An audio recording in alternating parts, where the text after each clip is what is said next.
dia e bem-vindos. Vamos começar este episódio do podcast Economia de Bem-Estar. Deixem-me dar as boas-vindas a todos e fazer uma pequena sondagem inicial. Álvaro, como é que está o teu bem-estar esta manhã? Estás bem disposto? Está ótimo, sim. Depois de uma semana miserável, o trabalho, stress, posso dizer que estou magnífico aqui na parede, na Ponta do Sal, e portanto numa bela esplanada, a curtir este momento que deve ser muito interessante connosco. Estás na Portanto, parede? tem sido sempre. Zé Pereira, como é que está o teu bem-estar nesta manhã de sol e chuva?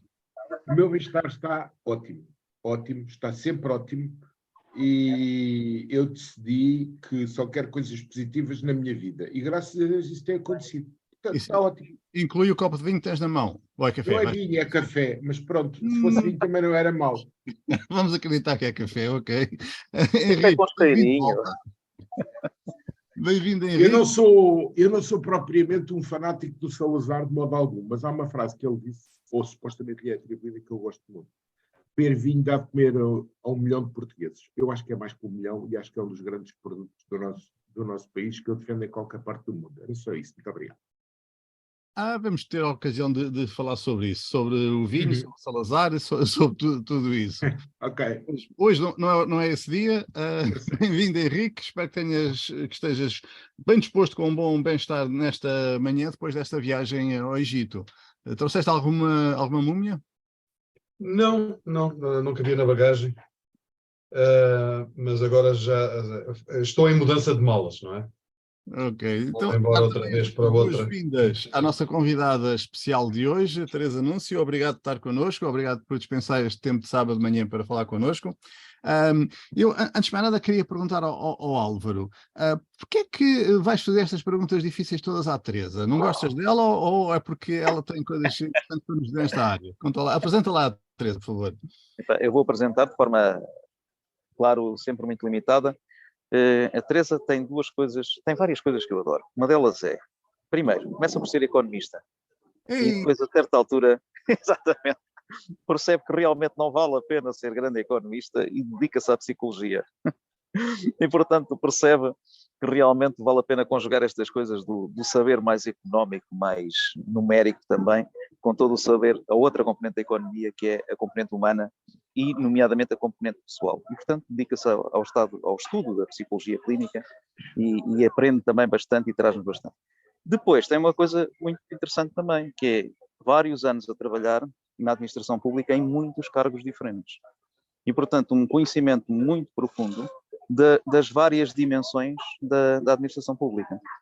E tem-se explorado, tem trabalhado muito nos últimos anos na componente da felicidade das pessoas, se tu quiseres até a regeneração da felicidade das pessoas, através do trabalho que faz em termos de psicologia, e tem um projeto muito interessante, que vale a pena conhecer, na agência onde ela está neste momento a trabalhar, na área da felicidade organizacional. E, portanto, tem aqui todo um saber que vale a pena nós partilharmos, discutirmos, até porque esta questão do bem-estar e da felicidade está muito em cima da mesa, mas às vezes colocada de uma forma pouco amadurecida. E isso provoca mais infelicidade do que felicidade. E, portanto, falar sobre isto são coisas muito interessantes que nós podemos ter aqui com a Teresa. E portanto, eu, se estiverem de acordo, lanço já uma primeira pergunta terrível. Que é esta de como é que é possível construir ou ajudar a construir felicidade na administração pública nestas épocas de mudança. Será que nos podes trazer aí alguma perspectiva sobre isto e a tua experiência concreta? Podíamos começar por aqui e depois eu tenho a impressão que o José Pereira vai logo intervir, o Henrique também. Portanto, acho que vamos abrir aqui uma conversa muito interessante. Ok. Força, Teresa. Muito obrigado. Nada. Eu é que agradeço o vosso convite. Vamos lá ver. Neste momento, esta conversa sobre felicidade nas empresas privadas tem um caráter de urgência, porque tem muito a ver, não direi propriamente com o ampliar da consciência dos empregadores, mas tem muito a ver com uma dificuldade de gerir um recurso, e eu já digo porque é que lhe chamo recurso, que está a ficar mais instável. A sua atração, retenção, aquelas palavras típicas dos recursos humanos. E, portanto, de repente, tornou-se um recurso muito pouco maleável e com muito risco associado. E quando se começou a perceber que há muito risco associado, tem que se perceber porquê. Não é? De repente o recurso começou a não produzir como era esperado. Não é verdade? Bom, e então eu penso que pela primeira vez, e agora vou introduzir aqui um conceito que é um bocadinho polémico, que é se a gente chama as pessoas nas organizações pessoas ou recursos humanos. E nós temos toda, digamos, a comunidade da área do bem-estar e da felicidade a dizer que não, que somos pessoas. E eu insisto a dizer que somos recursos. E porquê? Porque, efetivamente, uma organização tem um fim, tem uma missão, tem que produzir qualquer coisa, um serviço ou um bem, e nós, efetivamente, enquanto lá estamos dentro, somos um recurso cuja atividade tem como objetivo cumprir essa função da organização. E, portanto, temos que cumprir determinados requisitos, tal como cumpre um edifício que faz parte da organização, os equipamentos informáticos, o dinheiro, tudo isso são recursos que juntos formam a organização. Então, nós não podemos dizer que somos pessoas livres dentro da organização. Somos um recurso. Dito isto, o que é que tem acontecido até aqui na gestão deste recurso, ou seja, a gestão de recursos humanos? Tem acontecido que, ao contrário dos outros recursos que são passivos, e a organização entende que tem que os gerir e cuidar deles, tu tens que fazer a manutenção do edifício, tens que cumprir os manuais de instruções dos equipamentos informáticos, tens que cumprir as regras do dinheiro, e, portanto, tens de ter a preocupação de gerir os recursos, porque eles têm que ser cuidados, de acordo com os seus requisitos e as suas regras de funcionamento. Os recursos humanos, quem gera é igual a quem é gerido, e cada um sabe de si.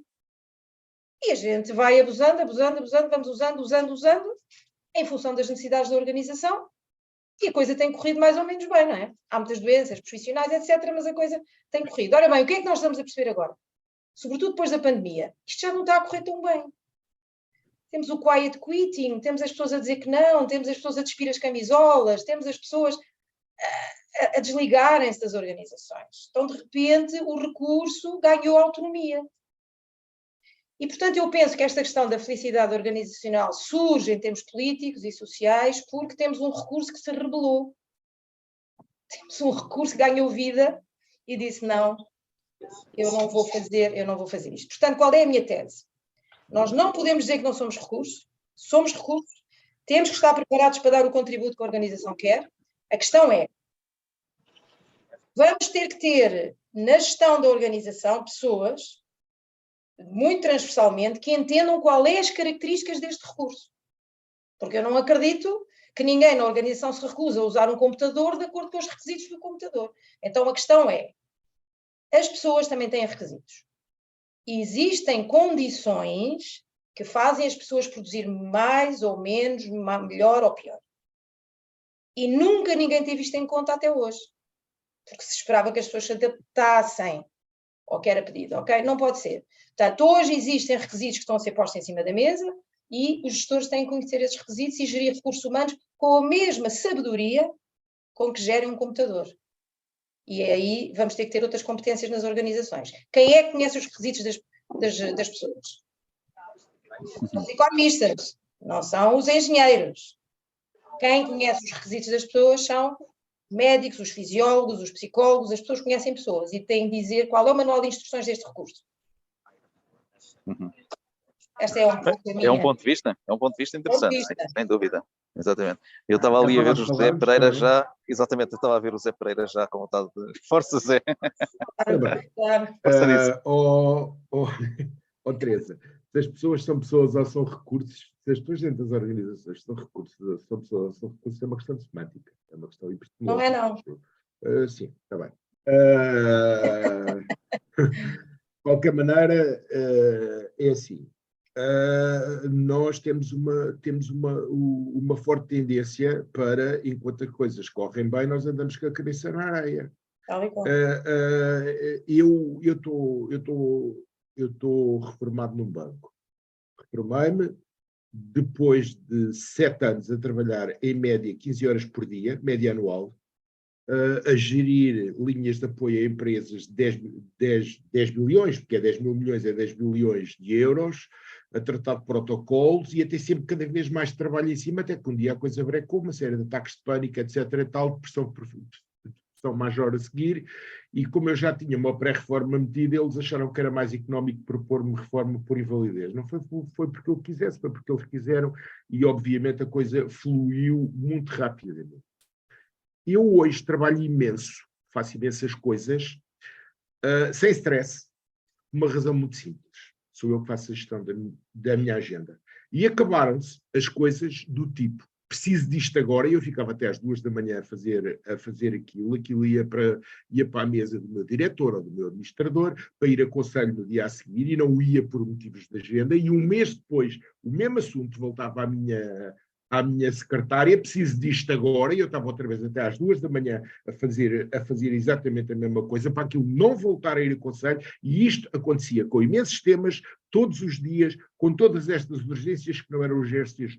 Um dos grandes problemas das organizações que se deve hoje em dia à incerteza que existe nos mercados, nas sociedades, à instabilidade, mas sobretudo à falta de capacidade de planeamento da gestão e dos gestores, cada vez se preocupam menos com isso e cada vez se preocupam mais com questões financeiras, é a incapacidade de serem bons gestores, de serem gestores eficazes. Nós estamos a ver isso na banca, a banca está cheia de lucros e eu estou em crer que um dia destes acontece aos bancos em Portugal e noutros países a mesma coisa que aconteceu ao crédito suíço. De um momento para o outro, pau. Está a ver? E depois temos o bullying permanente. Veja aquilo que o Sr. Almirante Gouveia e Mel, isto não era para dizer, aquilo que o Sr. Almirante Gouveia e Mel fez agora. Todos nós sabemos que porradas se dão em privado e elogios se dão em público. O Sr. Almirante Gouveia e Mel já é a segunda vez que dá porradas em privado, por causa de 2 malucos que numa discussão se meteram na briga e houve um qualquer que deu um pontapé na cabeça de um gajo e o matou, e o Sr. Almirante Gouveia e Mel envolveu todo o corpo de fuzileiros para condenar aqueles 2 na televisão. E agora, uma coisa muito mal apurada, muito mal amanhada, quem está por dentro das questões de defesa sabe que existe ali uma série de erros da hierarquia da Marinha, dos quais ele é o principal responsável, vem para a televisão dizer mal. Isto é o habitual nas nossas organizações.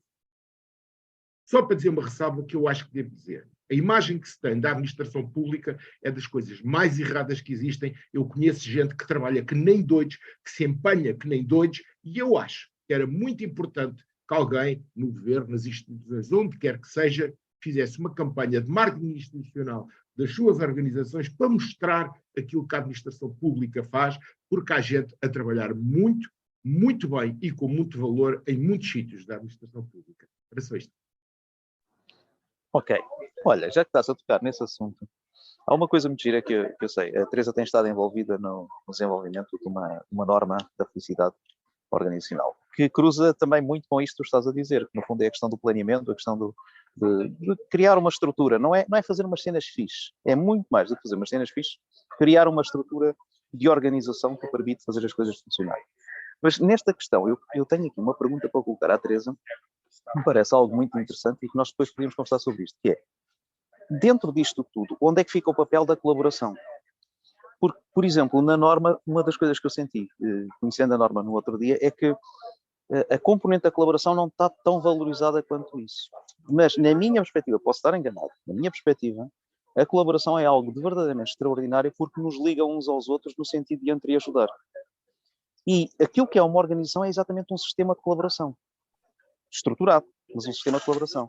E então, eu gostava de saber como é que a Teresa vê isto, em que medida é que isto é relevante, e como é que isto se reflete depois no indivíduo. Ou seja, na infelicidade ou felicidade do próprio indivíduo. Porque aí já estamos a entrar num outro campo muito interessante, que é o da psicologia. E, portanto, se me pudesses falar sobre este tema, eu acho que poderia ser aqui uma questão muito interessante, e depois, naturalmente, o Henrique entra, o Fernando também, o José, fazemos aqui uma conversa aberta. Sim, Álvaro, obrigada. Eu, pegando aquilo que o José disse, eu ia precisamente reforçar aquilo que disse antes, que é, ele trabalha imenso agora e ele trabalhava imenso antes. Portanto, o problema não está na intensidade do trabalho, não está na quantidade do trabalho. Está numa outra coisa que caracteriza os seres humanos, é que os seres humanos têm que agir com sentido, com propósito, ok? E com algum grau de liberdade. Enquanto tu tens uma formiga e uma abelha que faz parte de um coletivo e que está geneticamente pré-determinada para ter um determinado papel e uma determinada função e não tem angústias com isso, desempenha naturalmente, nós, não sendo uma espécie não gregária, somos gregários, funcionamos em conjunto e, portanto, não temos a tal liberdade total que tem um urso ou uma águia, ok? Que são seres não gregários. Nós, sendo gregários, não temos a predestinação de uma formiga ou de uma abelha. Então, há aqui um filtro que existe na nossa ação coletiva, que é o nosso sentido das coisas. Aquilo não faz sentido ou a gente fica a fazer aquilo como muito contrariados, ok? E quando tu tens uma estrutura hierárquica, o que se passa é isto, é que tu tens a tua liberdade totalmente limitada e tu tens que agir porque te mandam. Isto é contra a natureza humana. Era a tal manual de instruções que eu dizia. O que é o ser humano? O ser humano não é nem uma formiga, nem uma abelha, nem um urso. Ou seja, nós não somos totalmente livres e não somos totalmente pré-determinados.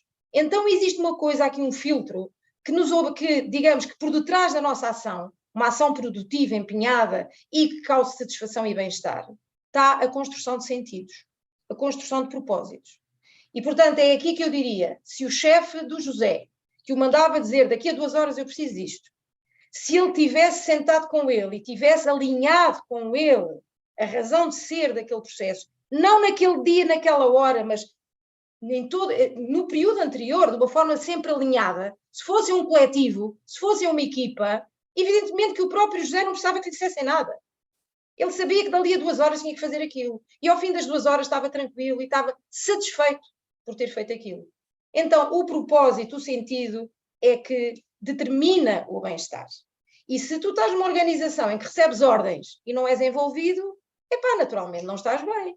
E, portanto, aqui está uma característica do ser humano que tem que se transmitir às FIAs e aos líderes e aos gestores. Os meus amigos não são chefes. Os meus amigos são coordenadores de equipas, são alinhadores de propósitos.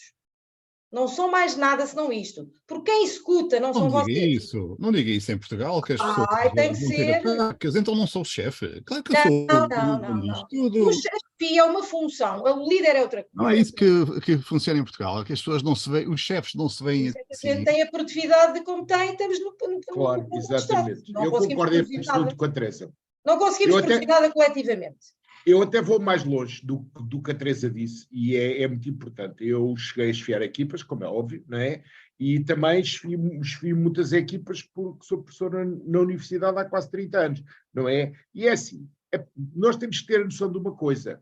Nós somos líderes ou chefes funcionais na altura em que estamos a desempenhar a função e só relativamente à função. Claro. Tudo o resto que a gente aumenta a partir daí é bullying. Claro. É isso e há mesmo. muita gente que não entende esta fronteira, que é uma linha vermelha. A chefia é uma função contra qualquer. Exato. Meramente não é discussão, é de coordenação, é uma função contra qualquer. Mas então deixa-me interromper outra vez. Mete aquilo na pele dela, não é? Deixa-me interromper outra vez, por favor, porque realmente também, tal como o Zé Pereira, já sou professor há muitos anos, e há muitos anos que andamos a falar da mesma coisa, que o chefe pode ter, o líder pode ter 2 objetivos, ou os resultados ou a equipa. Ou construir resultados para a organização, ou construir um bom funcionamento da equipa. Acho Fernando, que tem que ter os 2 ao mesmo tempo. E alguém consegue os 2 ao mesmo tempo, Teresa? Nem há um sem ouvir o outro. Nem tão pouco há um sem ouvir o outro. Sim. Mas andamos há muito tempo a dizer aos nossos alunos que têm que escolher. Não. O resultado é muito duvidoso. Se for um resultado de uma equipa, se for de uma pessoa individual é outra coisa, depende da sua competência, não é? Agora, o resultado de uma equipa só é bom, só atinge o seu máximo se aquilo for um corpo. Aquela equipa tem que ser um corpo, não é? E só é um corpo se eles comunicarem entre eles de forma produtiva. E, portanto, está a dizer que para ter resultados da organização é preciso primeiro construir a equipa, é preciso focar na equipa totalmente. Para depois ter resultados da organização. Um produto coletivo. Está disponível para explicar isso a umas pessoas que eu conheço? Com todo o gosto. Qualquer dia estou a criar aqui uma profissão de coach. mas eu prefiro a psicoterapia, porque eu acho que isto tem que entrar na cabeça de outra maneira. Não é... A Teresa disse algo importante há bocadinho, que era quando relacionou com a produtividade das organizações em Portugal. Mas acha que existe uma diferença cultural? Porque a distância ao poder é uma das dimensões que têm sido estudadas para distinguir as culturas. Acha que existe essa diferença cultural em Portugal? Existe mesmo. E, portanto, agora está-me a surgir uma coisa que eu tenho só que trazer aqui para cima da mesa com esta discussão. Foi feito um estudo num país nórdico, ou num conjunto de países nórdicos, sobre o nível médio de saúde das chefias e das não chefias. E encontrou-se resultados que nos dizem que as chefias, em média, têm um nível de saúde melhor do que os subordinados. E isto mesmo em países nórdicos, ok? Onde supostamente temos uma cultura mais com gente, em termos médios, mais literada e, portanto, temos uma cultura mais participativa e mais colaborativa. Mesmo assim, a diferença de funções revela isto. Ou seja, mesmo sendo chefe, mesmo não sendo líder, as próprias funções de chefia são menos desgastantes do que a dos subordinados. Ou seja, criar ligações entre equipas, cumprir ordens, etc., é uma coisa que desgasta, porque vai erudir uma característica que os seres humanos têm que não funciona bem em organizações, que é a falta de liberdade pessoal. Quer queiramos, quer não, há um desgaste pessoal quando nós temos que entrar em equipa. Isto é uma característica psicológica. A liberdade individual é uma coisa profundamente inscrita na psicologia humana. Mas para criar corpos sociais, nós temos que dar qualquer coisa da nossa individualidade. E isto é uma lei de... Desculpa lá, interromper outra vez. Mas se é assim, os exércitos estão tramados, nunca vão funcionar bem, porque são baseados na obediência cega. Eu já ando a falar, eu já andava a pensar aqui nos exércitos desde que começámos a nossa conversa. Tudo se trata de sobrevivência, ou do indivíduo ou do corpo social. Quando estamos a falar de um exército, estamos a falar da sobrevivência de um corpo social, de uma tribo. Podemos falar do tempo dos homens primitivos ou podemos falar agora. Porquê é que os homens primitivos vão à caça? Porquê é que os homens primitivos lutam entre eles? Porquê é que as tribos lutam entre si? Porque há efetivamente interesses globais, coletivos, que aparentemente a espécie humana assume para si própria e sacrifica ao indivíduo. Há indivíduos que se sacrificam pelo bem desta noção de coletivo. Por isso é que Salazar, nós falámos no início, e todos os outros da sua linha, conseguiam pôr as pessoas, e atualmente outros pensamentos ideológicos, o indivíduo sacrifica-se pelo bem comum. Nós temos essa característica, ok? Mas, quando estamos num exército, o que é que está ali em causa? A hierarquia ali tem que funcionar mesmo, porque é a sobrevivência do coletivo, e aí há uma anulação do indivíduo, da célula, a bem do coletivo. E, portanto, há ali comando... Isso é muito relativo, Teresa. No exército, acho que sim. Assim, mesmo assim, é muito relativo. Eu penso que ali tu não podes pensar, tens que agir. Não. Mediante uma estratégia. Teresa, desculpa lá. Confiar em que deu ordens. Sim, é claro. Agora, no meio da guerra não se limpam armas. Sim, mas vamos lá ver. O problema hoje é que, e nós mais uma vez passamos a vida centrados naquilo que está a passar na Ucrânia, mas a realidade é que existe hoje um nível de conflitualidade no mundo. Só para teres uma ideia, tenho uma apresentação que tenho feito sobre geoestratégia, sobre conflitos atuais e potenciais para 2023. A apresentação tem 30 e tal slides, tem um slide sobre a Ucrânia.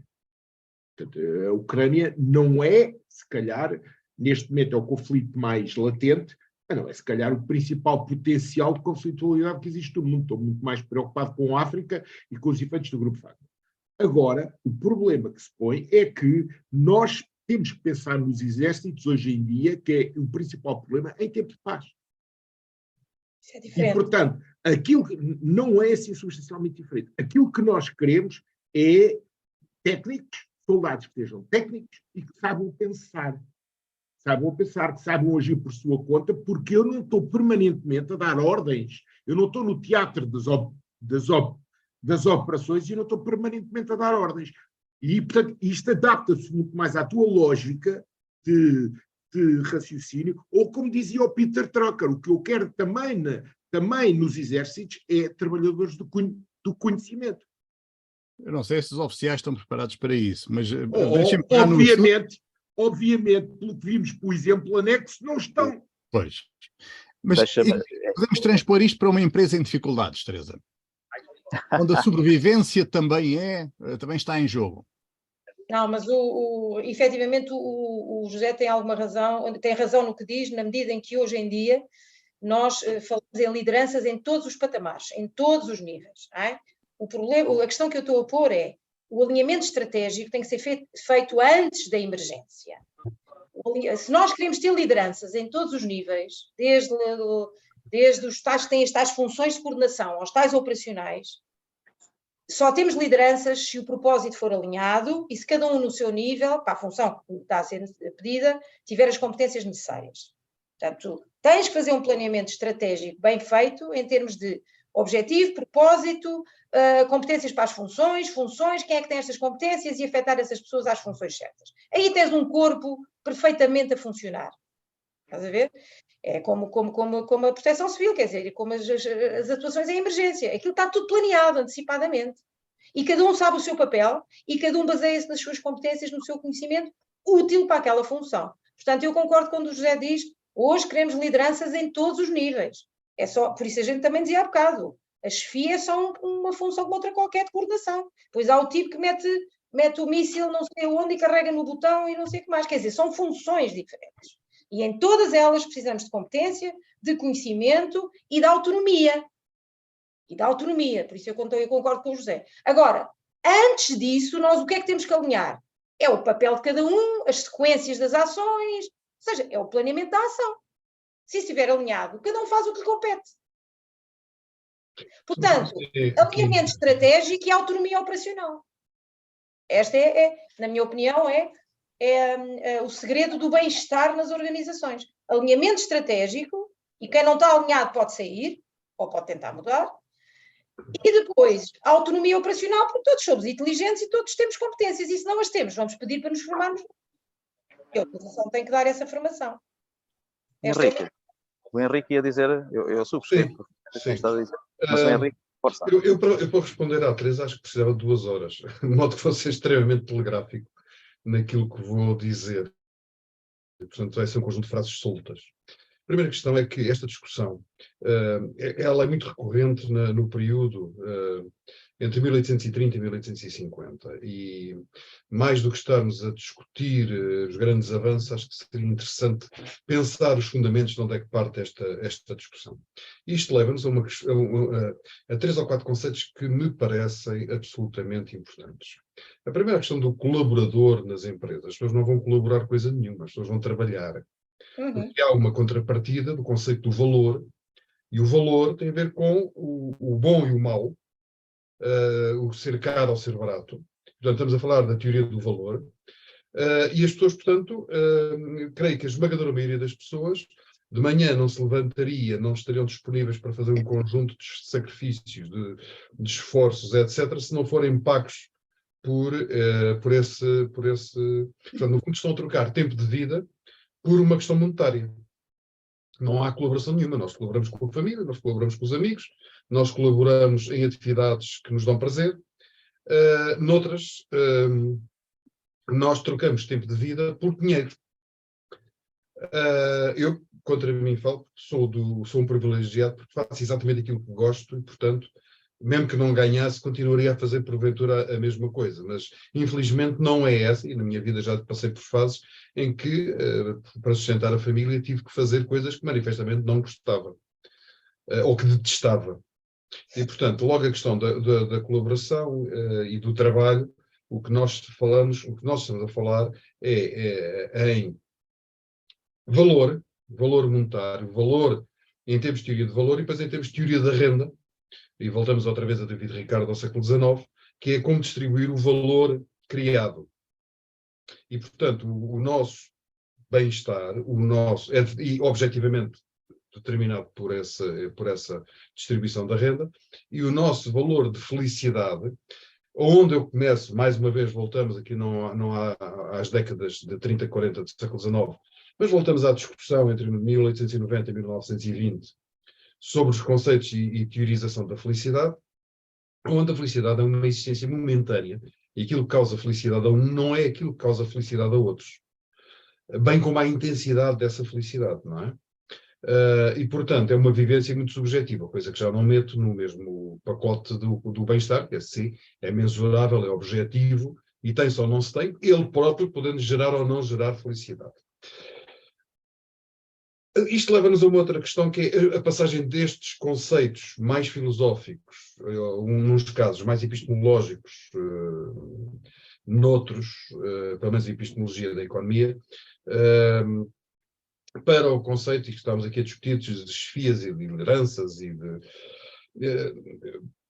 para se liderar é preciso ter um conjunto de competências.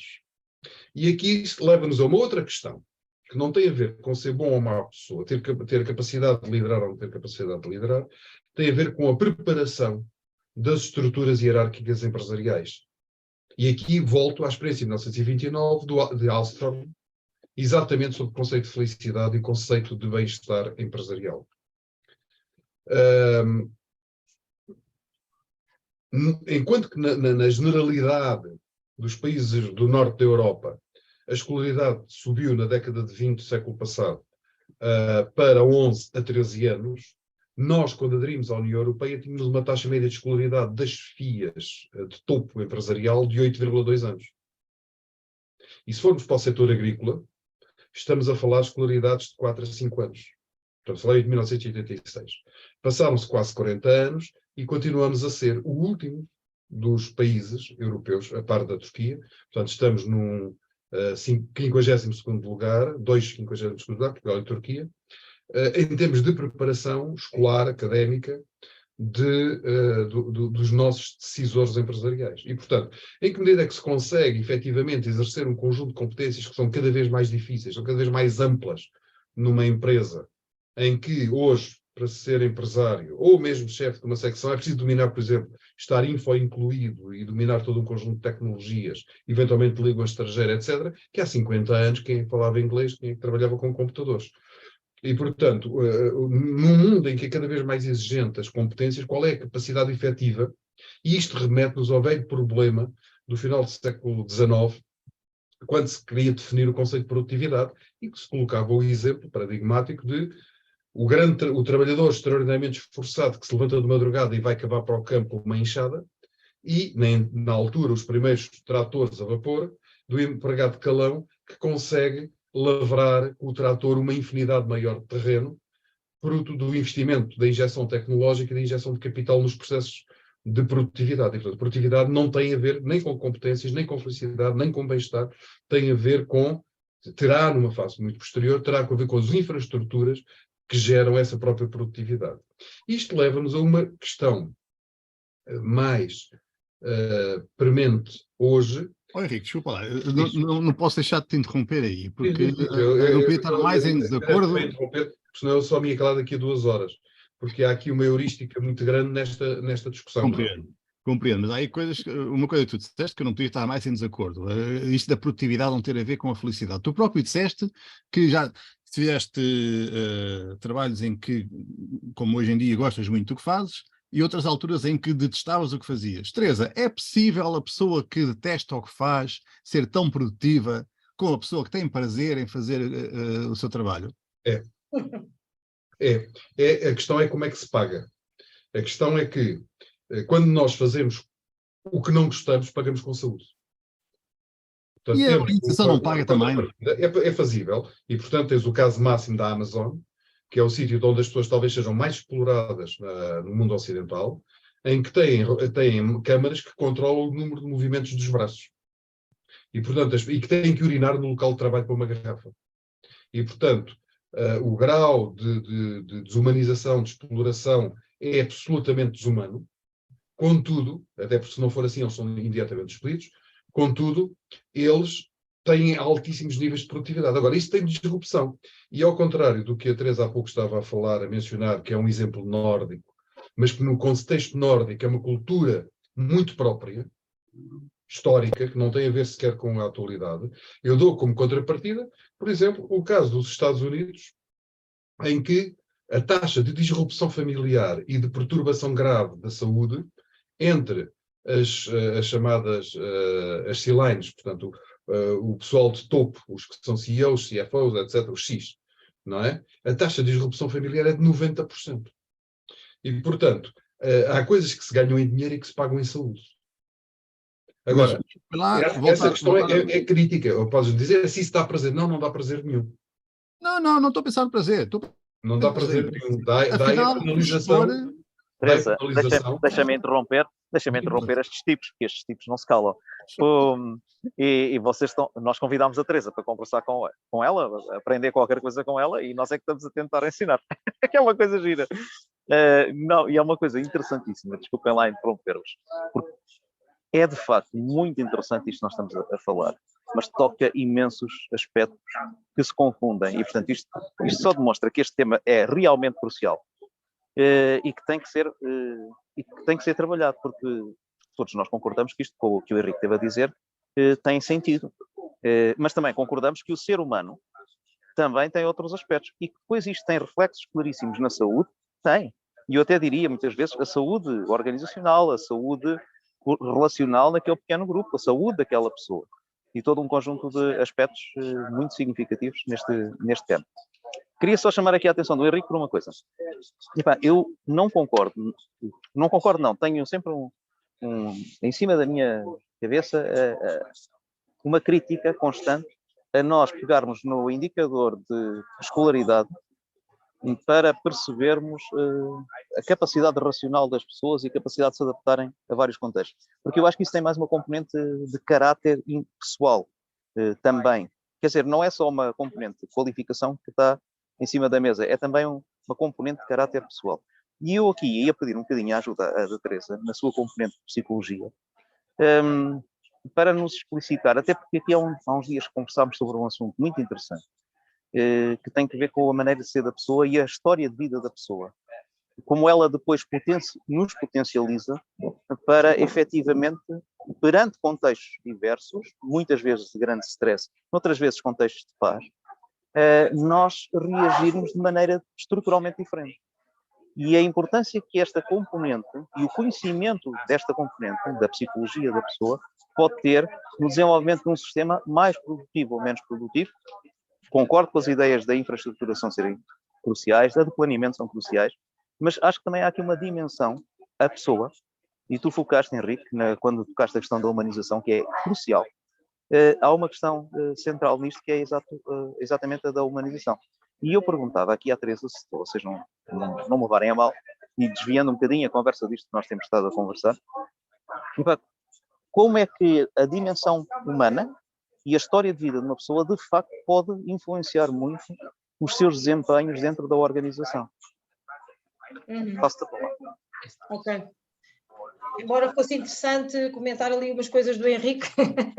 Comenta à vontade. Também colocava este assunto em cima da mesa. Essa questão, exatamente.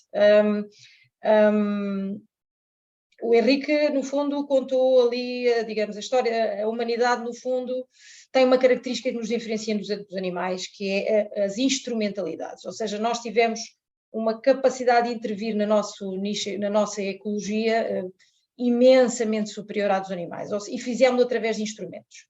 E, portanto, a tecnologia e os instrumentos são, efetivamente, aquilo que diferencia o ser humano. Tivemos, efetivamente, um momento paleolítico, em que a gente basicamente caçava e apanhava, era um momento mais passivo, apanhava frutos e caçava, com alguns instrumentos simples. Quando entramos no Neolítico, o que é que nós fazemos? Dominamos completamente a natureza e ficamos mais independentes desses ciclos da natureza, enfim, e trabalhamos ali as 14 horas por dia.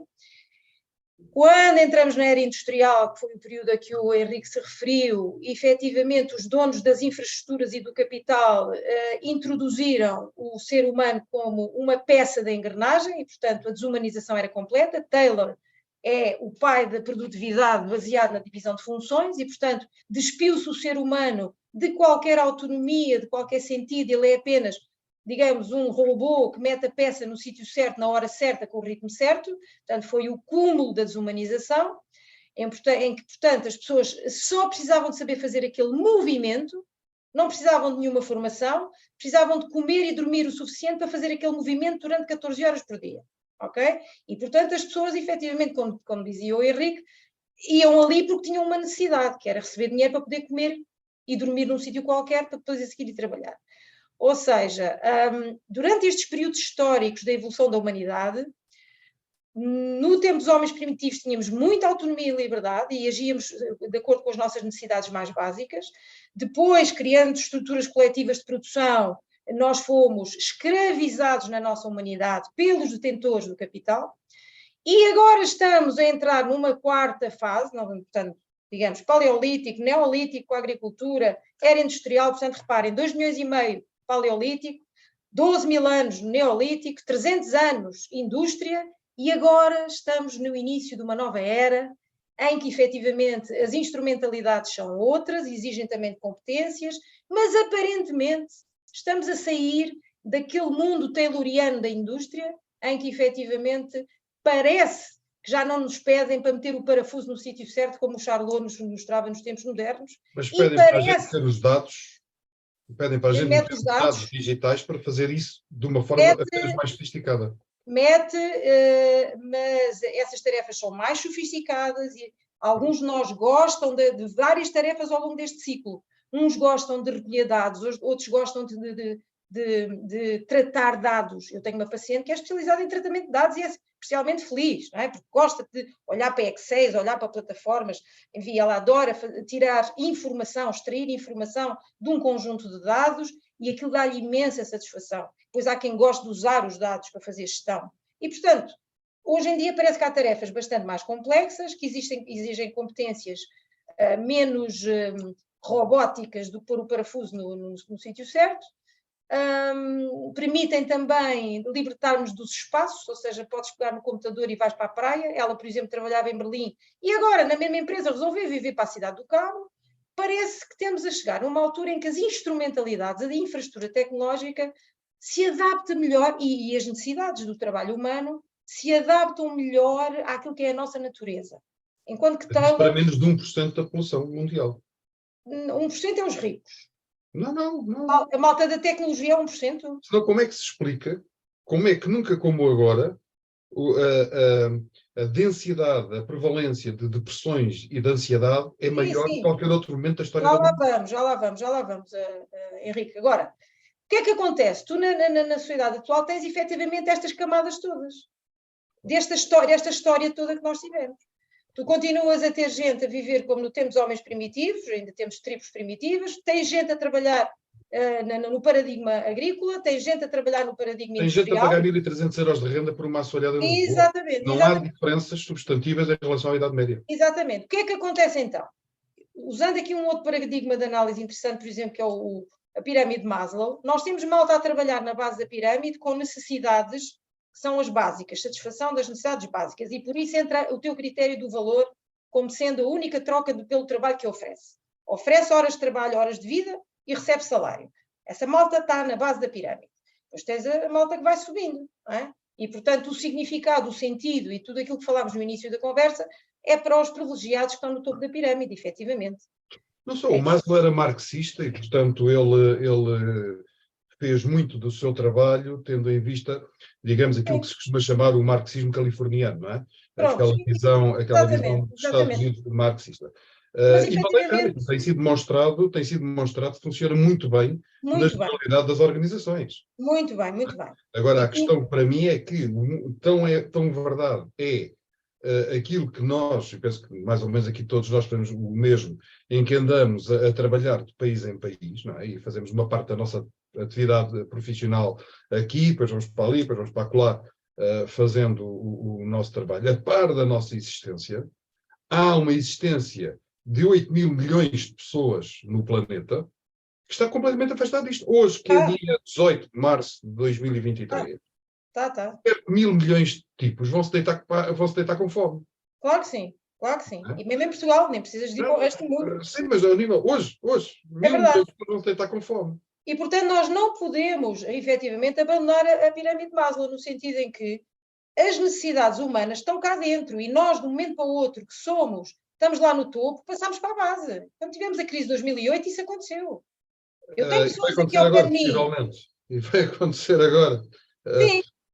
E, mas deixa-me colocar-te uma provocação.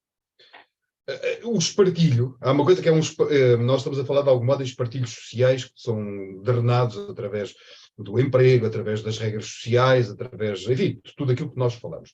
E vocês há bocado tiveram a discutir a questão dos exércitos, mas deixa-me fazer aqui uma provocação, vamos fazer ao contrário. Numa orquestra clássica, deve haver poucos trabalhos, se é que há algum trabalho no mundo, que seja mais exigente em termos da disciplina. Porque, inclusive, a questão da medição dos tempos mede-se em décimos de segundo, coisa que não acontece no exército. Certo. Não é? E, É muito portanto, giro esse exemplo, é muito giro. claro, quando se estiver no jazz, se estiver num pop, etc., digamos, há toda uma liberdade. Eu nem gosto muito de ter música clássica, chamar-lhe a música formal.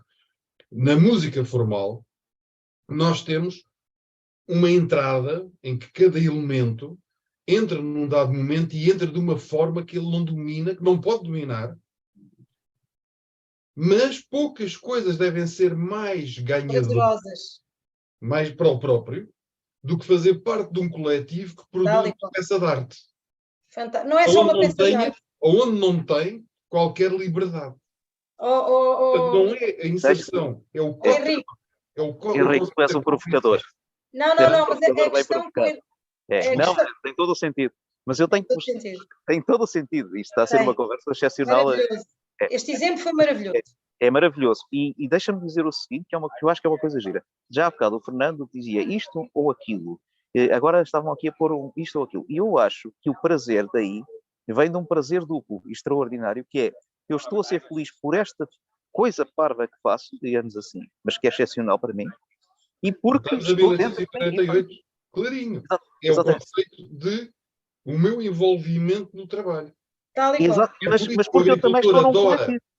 É por isso que o agricultor adora a sua horta, mesmo trabalhando uma autoescravatura, mas que conhece cada árvore, que sabe as batatas e que sabe os nabos e não sei o que, tem um prazer imenso. Tal e qual. E o gajo que vai trabalhar, que está a trabalhar a emitir faturas na Câmara, está esperando ansiosamente pela saída, porque aquilo não lhe diz nada. E eventualmente, se calhar, até só está a pôr carinhos. Como a Teresa estava a falar, é os tempos modernos do Chaplin, não é? Em que o gajo anda para casa a fazer um movimento repetitivo. Tal e qual. Aquilo não é nada. Exatamente. É a natureza da ação. Portanto, tem a ver com parece-me a mim, que não sou especialista nisto, parece-me a mim que tem a ver com o conceito da cocriação do trabalho. Tal e qual. E do sentido de existência coletivo do trabalho. Tal e qual. Que é muito engraçado, porque agora damos um salto para 1920-25, para o Tagore, o pensador indiano, que conhecerão o Tagore, em que ele sintetiza esta nossa discussão que estamos a falar com o sentido da existência, o sentido de servir o outro. E ele rematava que se não serves para servir, então não serves para viver. Isso é muito hinduísmo. É muito hinduísmo. É o Tagore, é a literatura do Tagore, não é? Claro. De qualquer maneira, eu gostava... Que é um conceito extremamente profundo. O Cristo não anda longe disso. É o amor ao outro, não é? Não, mas eu estava a falar só já aqui aplicado aos conceitos do trabalho, não é? Pois. Eu gostava só de incluir aí uma coisa relativamente àquilo que o Henrique está a dizer. Me veio a ideia. Acho que foi nos anos 70 ou 80 talvez, que no seguimento dos círculos de qualidade, o Gran Ross, a Volvo na Suécia, decidiu, em vez de ter linhas de montagem, ter plataformas onde os carros giravam, ou seja, todos os operários, a produção do carro era feita por um grupo de operários que produziam o carro desde o princípio da estrutura metálica até ao final. Sim, exatamente. Havia uma hierarquia chapéu, não é? Mas havia todos eles, e portanto o nível de satisfação dos empregados, eu não tenho agora métricas, não me lembro, mas o nível de satisfação dos empregados era muito maior, porque eles tinham a sensação da obra feita. Eu acho que é isso que se passa um bocado com a orquestra, essa sensação, tu estás a contribuir com uma obra feita, exatamente. Com o artista, com o programador. Claro, e essa sensação de obra feita, que muitas vezes nos é retirada quando nós estamos numa linha de produção, e uma linha de produção pode ser uma linha de produção industrial ou pode ser uma linha de produção burocrática. Claro. Exatamente. Muitas vezes essa sensação de obra feita é fundamental para os nossos níveis de motivação. E mais, é uma coisa que é gratuita. E emocionais. Mas desculpem lá interromper-vos, porque eu acho que foi muito interessante vocês falarem desse conceito. Eu não respondi ao Álvaro. Não disse nada do Álvaro. Muito interessante, dou-lhe já a palavra para responder, mas acho tudo isso muito interessante, mas Volto ao princípio. Afinal, eu que estou a criar uma empresa ou a gerir uma empresa, vou-me preocupar com o quê? É que esse conceito sueco, por exemplo, era muito interessante. Veja lá no que é que resultou. Esse conceito da horta é muito interessante, muito No que giro, é que resultou? mas veja lá quem é que sobrevive a fazer horticultura à mão hoje em dia. Ou seja, voltando à minha empresa, afinal, eu tenho que me preocupar em ter gente satisfeita ou tenho que me preocupar em ter gente que faça o trabalho, quer lá saber se eles estão bem dispostos ou mal dispostos, bem-estar ou Gente mal-estar. satisfeita. Gente satisfeita. Não é isso que diz o Henrique. Não. O Drucker dizia uma coisa. A função de uma empresa é criar e manter o cliente. Não dizia que a função de uma empresa é ter lucro. Se tu não criares e mantiveres o cliente, nunca vais ter lucro. Sabes isso muito melhor que eu, as coisas estarem a provocar. O Drucker partiu do princípio do life value, não é? Portanto, que a pessoa ia ficar fiel o resto da vida. Isso hoje, eu gostava de saber qual é a pessoa que está fiel a uma marca o resto da vida, não é? Exatamente. Com a diversidade das ofertas. Agora, a marca é que os tem que os fidelizar a cada momento. O Jeff Bezos fundamentou toda a sua fortuna na antítese do que nós estamos aqui a conversar. Precisamente. Que é um caso de exploração máxima, que eu tenho que recordar que na Idade Média, quando eram os servos e eram os desgraçadinhos, o horário médio anualizado, mas o horário médio do trabalhador, do servo, eram 20 horas por semana. Eu não sei se concordo com isso. Vamos ouvir a nossa convidada. Eu não sei se concordo com isso, desculpa lá. Agora eu tenho que dizer, já ouvi há bocado falar na Amazon, eu não sei se concordo com isso. Porque a Amazon, sem todo o desenvolvimento da IT que a Amazon tem, ao nível dos armazéns, ao nível do processamento das mercadorias, ao nível de tudo e mais alguma coisa, tudo é IT na Amazon. Ele não ganhava nem um décimo daquilo a Amazon estrutura o cálculo do salário pressupondo que os seus empregados recorrem ao banco alimentar. Tudo IT. Isso é buzzword. Há uma questão muito prática. Amazon o valor salarial incorpora o recurso ao banco alimentar. Atenção, Amazon é que os salários variam em função dos bancos alimentares. Isso é buzzword. Isso é buzzword. Pronto, eu já percebi que nós não devíamos ter convidado a Teresa. Amazon sem IT. Não, isto é um debate. Isto é um debate. Mas eu voltando ao que o Fernando estava a perguntar, e voltamos precisamente ao princípio. Ou seja, não há dúvida que nas organizações, se nós não desempenhamos os papéis que a organização precisa que a gente desempenha, ela desaparece como organização. Ela efetivamente depende do mercado, depende dos clientes, depende da produtividade e, portanto, nós temos que efetivamente desempenhar os papéis que nos pedem. É como num enxame de uma coisa de formigas. Se a rainha resolver rebelar-se e não produzir ovos, aquela comunidade desaparece. E, portanto, o corpo coletivo tem um objetivo e todos têm que produzir para esse coletivo. A questão é como é que se produz, não é? Ora bem, o Jeff Bezos e o império dele continua dependente da existência do exército de pobres. Portanto, enquanto não houver iliteracia e pobreza, ele tem empregados. Quando começar a desaparecer isto, e as pessoas tiverem alternativas, ele deixa de ter empregados, tem que alterar o modelo de negócio. E, portanto, isto entra aqui, obviamente, as leis da oferta e da procura e as leis dos mercados. Portanto, da desregulação de mercados. Neste caso é a desregulação. E procura regulada. Pronto, e portanto continua-se a ter modelos destes porque o mercado de trabalho o permite, ou seja, o papel dos Estados não tem sido aquilo que era suposto, o Estado Social, não é? Que é efetivamente fazer subir a literacia, assegurar melhor a distribuição da riqueza, ao contrário lá do que dizia o Ricardo, etc, etc. E portanto, porque o mercado não autorregula isso, a distribuição da riqueza, o Piketty também nos vem dizer que não se autorregula, o mercado não se autorregula na distribuição da riqueza. E nunca houve um caso de autorregulação na história. Nunca houve um caso de autorregulação na história. Não há autorregulação. O Marx dizia, o Piketty diz isso agora em relação à acumulação de riqueza e, portanto, efetivamente não há autorregulação. Os Estados não têm efetivamente cumprido esse papel e, portanto, existe mercado para os Bezos desta vida, não é? E, portanto, continuamos a ter sistemas produtivos da era industrial, não é? Ou podemos mesmo dizer da era da escravização, porque as necessidades humanas implicam que a gente se sujeite a essa indignidade. Porque na Revolução Industrial, um trabalhador em média tinha 25% a 30% do tempo para gerir como quisesse. E quando Henrique, a Amazon tem que urinar no local de trabalho, passou-se tudo. Deixa-me interromper só para gerir o tempo, porque estamos aproximamos do fim. E lançar outra provocação à Teresa. A administração pública portuguesa está mais próxima de quê? Desse modelo medieval, da Revolução Industrial, desculpem, ou da sociedade da informação? A administração portuguesa é uma coisa muito diversificada. Eu devo dizer-vos, por exemplo, que eu acho, por exemplo, que a agência onde eu trabalho, que trata de questões muito... é a Agência Portuguesa do Ambiente, não é? Que tem uma grande quantidade de pessoas doutoradas, mestres, licenciadas, tem um nível de tecnicidade muito elevado, porque lida com, digamos, conceitos e problemáticas muito técnicas, não é? São questões de engenharia do ambiente, de engenharia química, de engenharia hidráulica, e, portanto, é um estado muito tecnicizado, não é? E, portanto, aí é mais fácil as pessoas terem um sentido para o seu trabalho.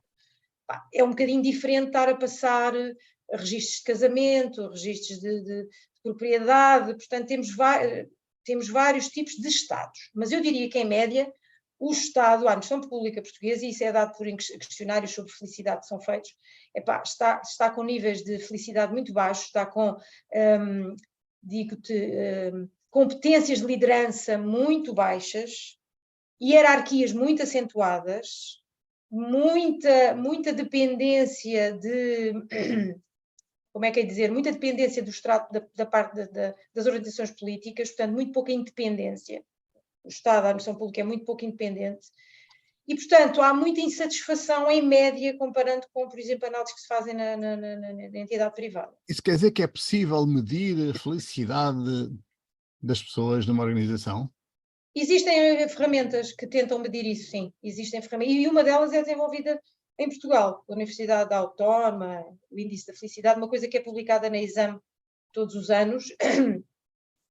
Tens outros instrumentos que medem os riscos psicossociais, que de certo modo dão o reverso da medalha, e, portanto, consegues ter instrumentos que medem, são questionários, e consegues apresentar um perfil, uma média, um perfil médio das organizações, e por departamentos, e por unidades, e por...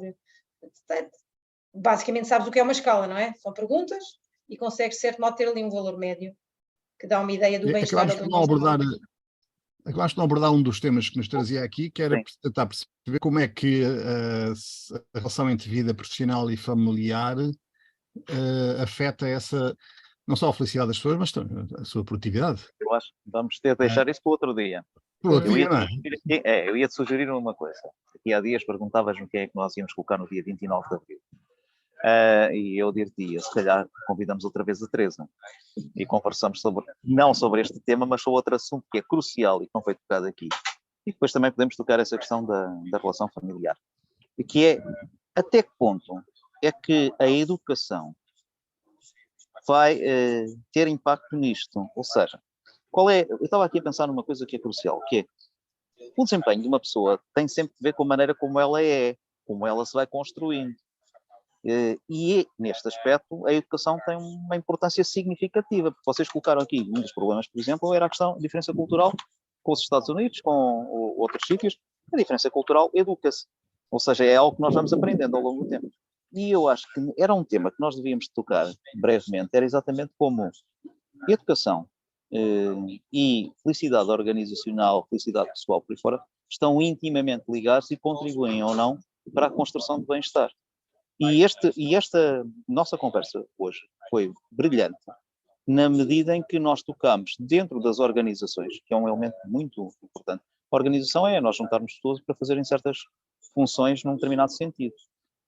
E como é que tudo isto funciona? E vocês foram buscar outras questões muitíssimo importantes, que é a liderança.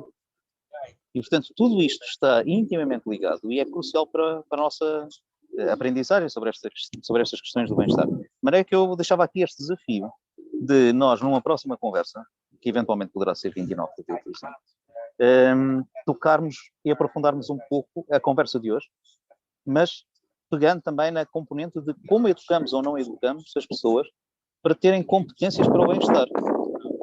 Que eu acho que essa é uma questão muito crucial neste aspecto todo, porque quando há pouco a Teresa nos dizia que as competências na administração pública, temos aqui um conjunto de competências baixas, nomeadamente na componente de liderança, estava a pensar logo, pois, o que nós fazemos em termos de desenvolvimento das pessoas, para poderem perceber o que é isto, o tal recurso humano que é a pessoa, é basicamente muito reduzido. E, portanto, é natural que depois, quando crescemos, não tenhamos grandes competências para fazer estas coisas. Claro. Portanto, É curioso, já a semana passada íamos falar de música e acabámos aqui a falar muito tempo de educação. Portanto, se é um tema que começa a tornar-se obrigatório voltarmos a ele, de facto. exatamente. E nós somos também elementos educativos, quer dizer, todos nós acabamos por trabalhar em várias Só universidades. acrescentar uma coisa muito pequenina, que é, no caso dos seres humanos, a formatação da personalidade forma-se essencialmente ainda antes do momento escolar. Forma-se na família. Na família, ou se ela não houver, enfim, pior ainda. Portanto, esse momento da vida dos seres humanos, que é o antes do período da educação, é ainda mais determinante para a forma como nós agimos na vida, nas organizações, nas famílias, etc. A formatação da personalidade é um momento crucial, que é precisamente o do início da vida até, precisamente, a fase de entrada na escola. Digamos, os primeiros 7, 8 anos de vida das pessoas. Daí Também não falámos sobre isso. separar a educação da instrução, que se confunde muito. Mas esta parte inicial não é nem uma coisa nem outra, não é? A família é um caldo, digamos, é um local determinante para a formatação, a programação através da qual a gente lê a realidade. É aquilo que a Unesco classifica como uma educação informal. Eu aproveitava esta ocasião para falar da Unesco, porque temos que começar a arrumar a casa para a loja. Aproveitava de falarmos da Unesco para pedir ao Henrique, se não quer fazer o favor, de nos fazer um bocadinho um balanço de como é que Ainda há correu. tempo, se quiseres, deixa-se para a próxima. Em 2 minutos. Tu consegues em 2 minutos? Bem, deixa-me só dizer, eu também vou ter que sair, portanto, hoje não vou ser capaz de fazer o resumo. Se calhar deixávamos para uma próxima ocasião, não? Tá bom, ok. Tá bem. Zé Pereira, queres acrescentar alguma coisa ou estás pronta a ir almoçar? Estás sem som. Ok, peço desculpa. Não tem nada para acrescentar, adorei. E, portanto, para mim está tudo bem. Gostei bastante. Obrigado, Teresa. Não gostei. Perdão, gostei. Já tive algumas interações, nem sempre muito positivas, com a APA. Imagino. Imagino. Mas isto É não, repare, o facto das interações serem positivas ou não muito positivas, isto não tem nada a ver com o mérito ou desmérito das pessoas. Às vezes, e então quando passamos a questões fracionantes na sociedade, muitas vezes nós, na linha do que se passa na Europa, somos um bocado, tendemos a ser muito papistas, porque a própria legislação nos obriga a ser. E, portanto, eu entendo, se eu for numa autoestrada a dizer, sou multado. Acabou. Não há mais nada a dizer. E pronto, gostei bastante e espero realmente, quando é que é? 29 de Abril, voltar a... É só isso. Confirma-me lá isso, dia 29. Não sei confirmar, tenho que ir ver os convites que já estão confirmados. Eu tenho alguma limitação 29, Fernando e Alves. Vamos marcar isso depois. Marcamos depois, sim. Pode ser depois, pode fazer depois. Tudo em ordem. Marcamos depois e anunciamos. Álvaro, 2 minutos para resumires. Epá, isto é difícil resumir, mas sim, até porque hoje não houve um orador, hoje houve 4 ou 5. Exatamente, foi excelente, e portanto é sempre mais difícil nós conseguirmos tocar estes assuntos. Eu colocava aqui, se calhar, algumas notas extremamente interessantes. Primeiro, grau de liberdade, somos seres gregários e o sentido das coisas é extremamente importante, sem dúvida. Outro elemento muito interessante, a estrutura, a organização, o planeamento são outra base essencial. As competências da liderança e as competências relacionais são outro dos elementos que aqui têm que ser tomados em conta no debate sobre estes temas. A administração pública está a um nível muito interessante. Ao contrário do que muitas vezes dizemos, está a um nível muito interessante e a enfrentar muitos desafios. E claramente tem competências baixas de liderança, hierarquias muito estruturadas, uma cultura, diria assim, velhinha, numa fase de instrumentalidades novas. Foi uma das questões que tu colocaste em cima da mesa. E, portanto, incapaz às vezes de se adaptar a estas nossas realidades e de beber bem a nossa natureza. E, portanto, estes temas são temas que, inclusivamente, são temas não é recorrentes, mas quase recorrentes, abordados durante vários séculos, 1700, até naturalmente mais para trás, até hoje, em que colaboração ou trabalho são coisas separadas, felicidade e bem-estar são coisas que também têm de ser separadas em termos de pensamento, chefias ou lideranças também são coisas que têm de ser pensadas, e se calhar a produtividade consegue-se com infraestruturas e planeamento, numa lógica desumanizada, mas também hoje em dia consegue-se numa lógica altamente humanizada. E no meio disto tudo, a tal pirâmide, a nossa querida pirâmide de Maslow, pode ajudar-nos a entender muito destas questões, que inclusivamente, pelo que tu disseste, começa numa formatação de personalidade um pouco antes de cada um de nós. E, portanto, eu acho que isto são temas extremamente, mas mesmo extremamente interessantes, que depois vão bater no valor da felicidade para o nosso bem-estar, se quisermos, e no valor. E, portanto, ligamos aqui com muita facilidade aquilo que é o conhecimento da psicologia com o conhecimento da economia e da micro, digamos assim, economia, ou seja, da gestão. Isto é assim o que eu me lembro destes passeios por estas múltiplas ideias que nós falámos hoje. Equipa e resultados estão altamente ligados e têm que ver com a forma como nós criamos ligações entre pessoas. Portanto, faria este resumo, não acrescentaria muito mais. Foi o que nesta altura. Bom, acho que não temos dúvidas de que o trabalho contribui para o bem-estar das pessoas, ou não. Portanto, vamos seguramente voltar ao assunto, porque esta não é uma conclusão muito que ajuda as pessoas a melhorar o seu bem-estar. Afinal, o que é que devo fazer para melhorar a minha qualidade de vida? Mudar de emprego? Ou chatear-me a sério para melhorar o emprego? O que faço? Temos aqui mais perguntas do que respostas. Portanto, seguramente precisaremos de voltar ao tema. Queria agradecer a todos por estarem presentes. Ias dizer alguma coisa, Álvaro, antes de eu fechar? Não, apenas agradecer muito. São sempre uns momentos extraordinários de aprendizagem e é para isso que nós... Agradecer sobretudo à nossa convidada que teve a paciência de nos ouvir e não a deixámos falar. Foi um prazer. Agradecer ao Zé Pereira, ao Henrique Lopes e ao Álvaro Cidades por estarem connosco. Agradecer a assistência da Crivosoft, do Hugo e de todos os que nos ajudaram a pôr isto no ar.